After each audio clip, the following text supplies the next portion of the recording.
SD অফিসে কর্মী নিয়োগের একটা নতুন চাকরির বিজ্ঞপ্তি, যেখানে অল ওভার ওয়েস্ট বেঙ্গলের জন্যই কিন্তু এটি চাকরির বিজ্ঞপ্তি প্রকাশিত হয়েছে। তো অফলাইনের মাধ্যমে আবেদন করতে হচ্ছে, কোনো রকম এক্সপিরিয়েন্সের এখানে প্রয়োজন পড়ছে না, সকল জেলা থেকে সকলে আবেদন করে নিতে পারছেন। সবার প্রথমে দেখতে পাচ্ছেন নোটিশ নাম্বার, এই নোটিশ নাম্বারটি আমি আপনাদের দেখিয়ে দিচ্ছি, সেটা আপনারা জাস্ট এখানে বসিয়ে দেবেন। পাসপোর্ট সাইজের এই ছবিটি জাস্ট এখানে আপনারা অ্যাটাচ করে দেবেন। এটা আপনাদের কোথায় জমা করতে হবে? আপনাদের যে district magistrate and collector office রয়েছে, জেলা শাসক অফিস, সেই অফিসে গিয়ে ফর্মটি জমা করে দিলে আবেদনটি একেবারে কমপ্লিট হয়ে যাবে। যেখানে নেম অফ দ্য ক্যান্ডিডেট, এখানে আপনার ফাদার্স নেম সর্বপ্রথমে একটি লিখলেন, আপনার যে ফাদার্স নেমটি রয়েছে, এই সমস্ত নাম কিন্তু মাধ্যমিক পাশেই আপনার অ্যাডমিট কার্ড দেখে ফিল আপ করবেন। যারা বিবাহিত মহিলারা রয়েছেন তারা কিন্তু এখানে চাইলে আবেদন করতে পারেন, তাদের হাজব্যান্ডের নাম এখানে চাইলে বসাতে পারেন। এবার এজেশন 1/1/2024 অনুযায়ী টোটাল কত বছর, কত মাস, কত দিন আপনার বয়স, সেটা আপনাদের এখানে বসাতে হবে। সঙ্গে আপনি মেল না ফিমেল সেটা তো এখানে বসাতে হচ্ছেই। ডেট অফ বার্থ দেখতে পাচ্ছেন, ডেট, মান্থ, এরপরে ইয়ার আপনারা একে করে বসিয়ে দিলেন। Present address of postal address, দেখুন এখানে প্রেজেন্ট অ্যাড্রেসে সবার প্রথমে আপনাদের কী কী টাইপ করতে হবে?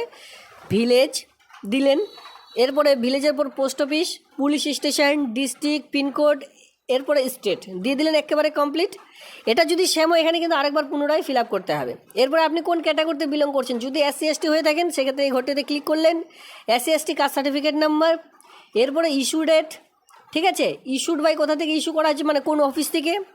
এরপরে যে দেখতে পাচ্ছেন যারা জেনারেল, তারা এই জেনারেল ঘরটিতে ক্লিক করবেন, আর SC/ST হলে উপরে ঘরটিতে ক্লিক করবেন, এখানে ক্লিক করবেন না, এটা ব্ল্যাঙ্কই ছেড়ে দেবেন। হচ্ছে মোবাইল নাম্বার এবং ইমেল আইডি, এখানে আপনারা আপনাদের যে মোবাইল নাম্বারটি রয়েছে সেটা দেখে বসিয়ে দিলেন।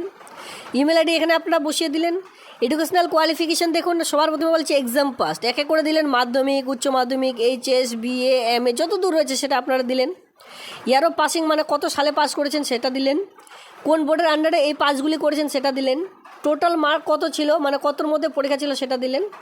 এরপরে ডিভিশন, কোন ডিভিশনে আপনি পাস করেছেন, A ডিভিশন, B ডিভিশন, ঠিক আছে, ABC যে ডিভিশনে পাস করেছেন সেটা দিলেন। এরপরে কত পার্সেন্টেজে আপনি পাস করেছেন সেটা আপনাদের দিতে হচ্ছে। এক্সপিরিয়েন্স থাকলে এই 16 নম্বর ঘরটি আপনাদের বসাতে হবে। এটা কি বলছে?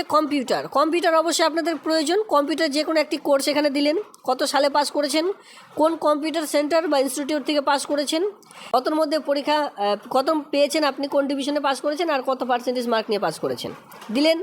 এরপর একদম নিচের দিকে আর কিছু নেই, signature of the candidate, date, place দিয়ে আপনারা এই ফর্মটি আপনাদের এলাকার DM অফিসে গিয়ে ফর্মটি জমা করবেন। তবে এই ফর্মটির সঙ্গে আপনাদের মাধ্যমিকের অ্যাডমিট কার্ড, মাধ্যমিকের মার্কশিট, HSL মার্কশিট এই সকল আপনারা একসঙ্গে অ্যাটাচ করে দিয়ে সেলফ অ্যাটাস্টেড করে অবশ্যই কাস্ট সার্টিফিকেট, আধার কার্ড, ভোটার কার্ড যে কোনো একটি ডকুমেন্টস, কারণ রেসিডেন্সিয়াল প্রুফ হিসাবে এই কয়েকটি ডকুমেন্টস সেলফ অ্যাটাস্টেড করে তারপরে একটি খামের মধ্যে ভরে ফর্মটি জমা করে দেবেন।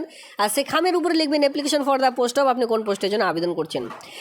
চলে আসবে পরবর্তী স্টেপ, যেখানে আপনারা দেখতে পাচ্ছেন mode of selection, candidate fulfil eligible criteria will written test at the application verification. তো এখানে আপনাদের সর্বপ্রথম আছে যে অ্যাপ্লিকেশন, আপনাদের কিন্তু রিটেন টেস্টের মাধ্যমে সবার প্রথমে নিয়োগ করা হবে। এই যে আবেদনটি করবেন, এই আবেদনটি করার পর রিটেন টেস্টের জন্য আপনাদের অ্যাডমিট কার্ড ডাউনলোড করতে হবে। অ্যাডমিট কার্ড যখনই আপনাদের বেরিয়ে আসবে, সেই রিটেন টেস্ট আপনারা দিলেন। এরপরে যদি আপনাদের মেরিট লিস্টের নাম, একটি মেরিট লিস্ট প্রকাশিত হবে, সেই মেরিট লিস্টে যদি নাম এসে থাকে, পরবর্তী আপনারা ইন্টারভিউ, আর এই ইন্টারভিউতে কিন্তু আপনাদের যে কম্পিউটার টাইপিং টেস্ট বলা হয়, কম্পিউটার টাইপিং টেস্ট কিন্তু একদিনে না হবে। আর এটি যদি ঠিকঠাকভাবে দিতে পারছেন, এই কাজটি কিন্তু পেয়ে যাচ্ছে। 3টে স্টেপে নিয়োগ সিলেকশন ক্রাইটেরিয়া রয়েছে। এক হচ্ছে রিটেন টেস্ট, 2 নম্বর হচ্ছে কম্পিউটার টেস্ট, এরপরে হচ্ছে বিবাহ বয়স। যে একজন ব্যক্তি শুধুমাত্র একটি পোস্টের জন্য আবেদন করবেন, অথবা একটি ফর্মে কিন্তু আপনারা সাবমিট করবেন সেই অফিসে, ঠিক আছে, ডবল সাবমিট করবেন না, নইলে স্যাম যদি হয়ে যায় আপনার সেই ফর্মটি রিজেক্ট করে দেওয়া হবে। দেখুন এখানে আবেদনটি চলবে এই মাসের 23/8/2024 তারিখ বিকেল 4টা পর্যন্ত। যদি আপনারা আবেদন করতে চান, স্পিড পোস্টের মাধ্যমে আবেদনটি করতে পারেন, ড্রপ বক্সের মাধ্যমেও জমা করতে পারেন SDO অফিসে গিয়ে। সেক্ষেত্রে লাস্ট ডেট রয়েছে 23/8/2024, এই মাসের 23 তারিখে কিন্তু আবেদনটির লাস্ট ডেট রয়েছে। এই মাসের মধ্যে আবেদন করে নিতে হবে। এজ লিমিট চাইছে 40 বছরের মধ্যে, 18 থেকে 40-এর মধ্যে। সঙ্গে বয়সের ছাড় যদি আপনারা পেতে চান, SC/ST হয়ে থাকলে বয়সের 5 বছর, ওবিসিরা বয়সের 3 বছরের ছাড়, সেই ছাড়টি এখানে অবশ্যই আপনারা পাবেন। এবার অন স্ক্রিনে আপনারা দেখতে পাচ্ছেন যে সকল ব্লকে নিয়োগটি করতে চলেছে, নেম অফ দ্য ব্লক। এখানে দেখতে পাচ্ছেন যে গোয়ালপুকুর 1, গোয়ালপুকুর 2, এর সঙ্গে চোপড়া, এই 3টে ব্লকে কিন্তু নিয়োগের বিজ্ঞপ্তি প্রকাশিত হয়েছে। তবে অল ওভার ওয়েস্ট বেঙ্গল থেকে আবেদন করা যাবে। 15,000 টাকা পার মান্থ যে স্যালারি, সেটা কিন্তু এখানে আপনাদের প্রোভাইড করা হচ্ছে এই পোস্টের জন্য। West Bengal government of West Bengal office of the SDO, যেটা সাব ডিভিশনাল অফিসারের পক্ষ থেকে ইসলামপুর, উত্তর দিনাজপুর 733202, এটা কিন্তু ইসলামপুরের একটি নতুন চাকরি বিজ্ঞপ্তি প্রকাশিত হয়েছে, যেটা উত্তর দিনাজপুর ডিস্ট্রিক্টের মধ্যেই। যে পোস্টটি প্রকাশিত হয়েছে recruitment for the block programme coordinator ASHA পোস্টের জন্য, যেখানে আশাদের ঠিকঠাক কাজের যে মেনটেনেন্স বা তাদের কাজগুলি সংরক্ষণ করে রাখাই হচ্ছে আপনার কাজ, যেটা আপনাদের SDO অফিসের মাধ্যমে আপনাদের যে BDO অফিসগুলি রয়েছে সেই সকল জায়গায় এই সকল কাজ কিন্তু আপনারা পেয়ে যাবেন। সেক্ষেত্রে এখানে মেল সঙ্গে ফিমেল সকলে আবেদন করতে পারবেন। মানে বিভিন্ন রকম ব্লকে কিন্তু এই নিয়োগের বিজ্ঞপ্তি কিন্তু প্রকাশিত হয়েছে। আপনারা অনেক ভিডিও এই চ্যানেলের মাধ্যমে কিন্তু দেখেছেন, যেটা বিভিন্ন রকম জেলায় এই সকল চাকরির বিজ্ঞপ্তি প্রকাশিত হয়েছে। তো আপনারা চাইলে আপনাদের জেলাও কিন্তু এই সকল আবেদন করে নিতে পারেন। তো আপনাদের জেলার নাম ভিডিওটির নিচে কমেন্ট সেকশনে কমেন্ট করুন, আমি আপনাদের যথাযথ উত্তর দেওয়ার চেষ্টা করবো যে আপনার জেলায় প্রকাশিত হয়েছে কিনা। এবার এলিজিবিলিটি ক্রাইটেরিয়া যেটা লাগবে, মাস্টার ডিগ্রি আপনাদের লাগবে সোশ্যাল সায়েন্স নিয়ে। সোশ্যাল অ্যানথ্রোপোলজি নিয়ে আপনাদের যদি করা থাকে সেক্ষেত্রে আবেদন করা যাবে। Social work MSW, business administration MBA বা ইকোনমিক্স, এর সঙ্গে রুরাল ডেভেলপমেন্ট, মাস কমিউনিকেশন, এই সকল বিষয়ের উপর যদি আপনাদের MA করা থাকে তাহলে আবেদনটি করে নিতে পারছেন।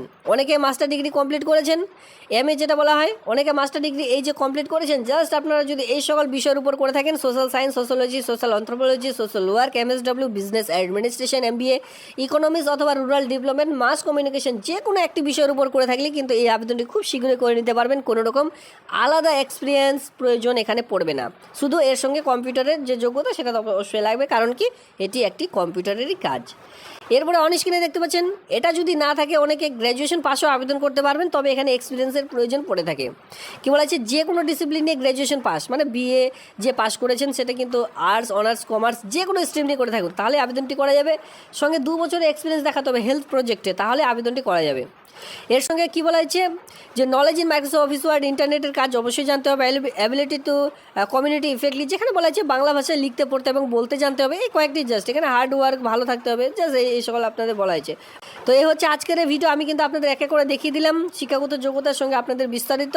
এরপরে যদি কোনো রকম অসুবিধা থেকে থাকে ভিডিওটি নিচে অবশ্যই কমেন্ট সেকশনে কমেন্ট করতে পারেন। ভিডিওটি দেখবার জন্য আপনাদের অসংখ্য ধন্যবাদ।